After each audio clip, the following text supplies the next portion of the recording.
आज मैं बात करूंगी दोस्तों एक ऐसी अदाकारा की जिनकी मुस्कान देखकर सिनेमा के पुराने रास्ते खुद ब खुद रोशन हो जाते हैं। एक ऐसी हस्ती जिनकी आंखों में न जाने कितनी कहानियां छिपी थीं, जो हर फ्रेम में जिंदा लगती थीं, जैसे स्क्रीन पर कोई परी उतर आई हो। उनका चेहरा इतना नूरानी था कि उन्हें देखकर लगता था जैसे खुदा ने फुर्सत से बनाया हो। वो सिर्फ एक कलाकार नहीं, एक जज्बा थी जिसे महसूस किया जा सकता था, समझा नहीं जा सकता। जब वो हंस देती थी तो जैसे सारी दुनिया एक पल के लिए रुक जाती थी। उनकी आवाज़ में मिठास थी, उनकी अदा में शायरी थी। हर नज़र उन पे थम जाती थी और हर दिल उनकी धड़कन में खो जाता था। ज़िंदगी ने उनके साथ इंसाफ नहीं किया, लेकिन उन्होंने हर दर्द को इतनी खूबसूरती से जिया कि दर्द भी शर्मिंदा हो गया।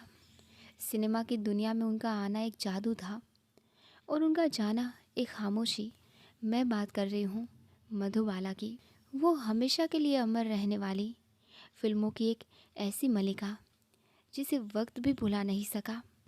मधुबाला का बचपन एक सपने जैसा नहीं, बल्कि एक संघर्षों भरी कहानी था दोस्तों।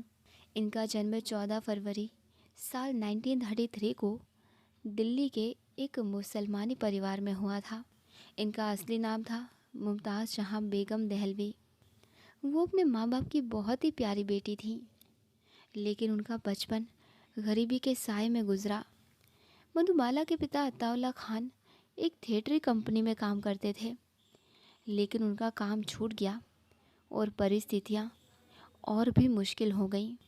ज़िंदगी ने कभी आसानी से उनका हाथ नहीं थामा। परिवार में 11 बच्चे थे और मुमताज़ उनमें से एक थी। सबसे ज़्यादा हौसले वाली, सबसे ज़्यादा मुस्कुराहट वाली। जब इनकी उम्र सिर्फ 8 साल की थी, तब मुंबई का रुख किया गया ताकि किसी तरह रोज़ी रोटी का सहारा मिल सके।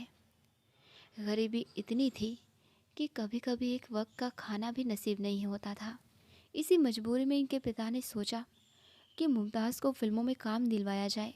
शुरुआत छोटी सी थी, एक चाइल्ड आर्टिस्ट के रूप में, लेकिन उनके चेहरे की मासूमियत और उनकी आंखों की गहराई ने फिल्म दुनिया को जल्द ही हिला दिया।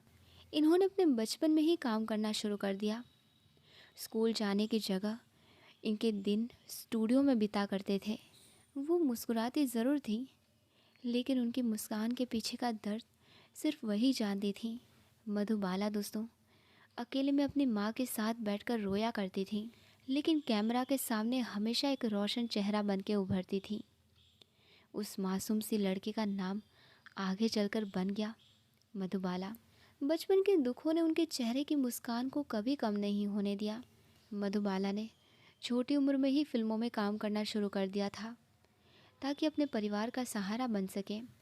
उनका पहला काम एक चाइल्ड आर्टिस्ट के रूप में था और वो फिल्म थी साल 1942 की बसंत। इस फिल्म में उनकी छोटी सी भूमिका ने लोगों का ध्यान खींच लिया। उनके चेहरे की मासूमियत और नज़रों की गहराई ने फिल्म जगत के लोगों को हिला दिया। उसके बाद उनका सफ़र रुका नहीं। काम मिलने लगा, लेकिन ज़िंदगी अब भी आसान नहीं थी। बड़े स्टार्स के बीच एक नई लड़के को पहचान बनाना मुश्किल था, लेकिन मुमताज़ ने अपने टैलेंट और मेहनत से ये कर दिखाया। धीरे धीरे उनका नाम बदलने लगा। मुमताज़ जहाँ दहलवी से मधुबाला बनने का सफ़र भी इसी दौरान चालू हुआ। जब साल 1947 की इनकी पहली लीड रोल वाली फिल्म नीलकमल आई, तब मधुबाला की उम्र सिर्फ 14 साल थी। इस फिल्म में उनके साथ थे राज कपूर। तभी लोगों ने महसूस किया कि ये लड़की सिर्फ एक सुंदर चेहरा नहीं, बल्कि एक बेहतरीन कलाकार भी हैं। उनके डायलॉग्स बोलने का अंदाज़, आँखों का भरपूर इस्तेमाल और हर सीन में जान डाल देना, ये सब कुछ उन्हें अलग बनाता था। साल 1940 के आखिरी दिनों में मधुबाला एक उगती हुई सितारा बन चुकी थी। उनका घर, जो कभी छोटी झोपड़ी जैसा था, अब एक सपनों का महल बनने लगा था। लेकिन उनकी ज़िंदगी में सुकून कम और जिम्मेदारियां ज़्यादा थीं। वो सिर्फ एक बेटी या बहन नहीं थी, बल्कि एक पूरे परिवार का सहारा बन चुकी थी। जैसे जैसे मधुबाला का चेहरा स्क्रीन पर चमकने लगा दोस्तों, वैसे वैसे उनकी ज़िंदगी और भी उलझनों से घिरने लगी। उन्होंने एक से बढ़कर एक फिल्में की। महल, मिस्टर एंड मिसेस 55, चलती का नाम गाड़ी, हावड़ा ब्रिज और फिर वो फिल्म जो उनके जीवन की पहचान बन गई, मुगले आज़म। लेकिन जितनी रोशनी उनकी प्रोफेशनल लाइफ में थी, उतना ही अंधेरा उनकी पर्सनल लाइफ में छुपा हुआ था दोस्तों। उन्होंने दिल से मोहब्बत की थी दिलीप कुमार से। दोनों की जोड़ी सिर्फ स्क्रीन पर ही नहीं, असल ज़िंदगी में भी सपनों जैसी थी। लेकिन किस्मत को कुछ और ही मंजूर था। बेइंतहा मोहब्बत के बावजूद भी उनका रिश्ता टूट गया। बीच में आई ईगो, मिसअंडरस्टैंडिंग्स और पारिवारिक मुद्दे। उस दर्द का असर उनकी आंखों में दिखने लगा था। लेकिन वो कभी कैमरे के सामने टूटकर नहीं दिखी। वो मुस्कुराती रहीं, परफॉर्म करती रहीं, जैसे कुछ हुआ ही ना हो। इसी दौरान उनकी तबीयत धीरे धीरे ख़राब होने लगी। उनकी हार्ट कंडीशन, मधुबाला को बचपन से यानी जन्म से ही उनके दिल में छेद था और ये उन्हें देर से पता चला। डॉक्टर्स ने उन्हें कहा था कि ज़्यादा जीने की उम्मीद मत रखना, लेकिन मधुबाला ने उसी दिल से अपनी ज़िंदगी जी। उन्होंने दुनिया के सामने कभी अपनी कमज़ोरी नहीं दिखाई। अपने आखिरी कुछ सालों में वो स्क्रीन से दूर ज़रूर रहीं, लेकिन लोगों के दिलों से कभी नहीं गईं। उनका चेहरा, उनकी हंसी, उनकी आँखें, सब कुछ लोगों के दिल और दिमाग पर छाप चुकी थी।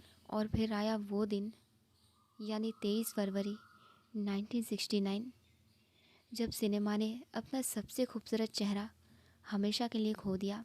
मधुबाला हमेशा के लिए इस दुनिया से चली गई। मधुबाला का जाना सिर्फ एक कलाकार का जाना नहीं था दोस्तों, वो एक दौर का अंत था। वो एक खुशबूदार यादों की किताब का पन्ना बंद हो गया था।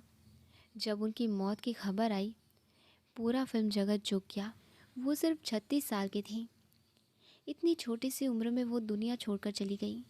उनका जनाजा निकलते वक्त हज़ारों लोग सड़क पर खड़े थे।